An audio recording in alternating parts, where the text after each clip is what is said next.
Hello అండి, నమస్తే అందరికీ. ఇదండి మా కరివేపాకు మొక్క చూడండి, టబ్లోనే పెట్టానండి. ఇక్కడ పెట్టుకున్నా. ఇట్లా మన కరివేపాకు మొక్కకి మంచిగా అట్ట గుబురుగా రావాలంటే మన ఇంట్లో బియ్యం కడిగిన నీళ్ళు వేస్ట్గా పడేస్తారు కదండి, అట్లా పడేయకుండా ఆ చెట్లో పోయండి.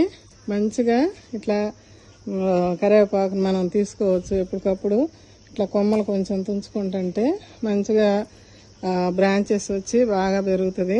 ఇట్లా పచ్చదనంగా రావాలి అంటే ఇదిగండి, నేనేం చేస్తానంటే అప్పుడప్పుడు ఇట్లా బియ్యం కడిగిన నీళ్ళు, టీ పొడి, ఇదల్లా కందిపప్పు కడిగిన నీళ్ళు గిన్నెకి పోసి పెట్టాను. ఇలాంటివి పోసుకుంటా ఉంటే మనకి మొక్క అనేది పచ్చదనంగా ఎదిగిద్దండి. ఇట్లాంటి నీళ్ళు అప్పుడప్పుడు పోయండి.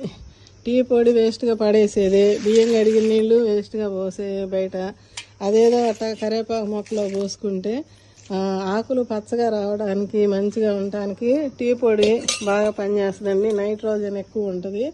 ఆ నీళ్ళు అనేవి బయట పడేయకుండా కరివేపాకు మొక్కలకి ఇచ్చుకుంటే మంచిగా చూడండి ఎంత బాగుందో మా కరివేపాకు మొక్క.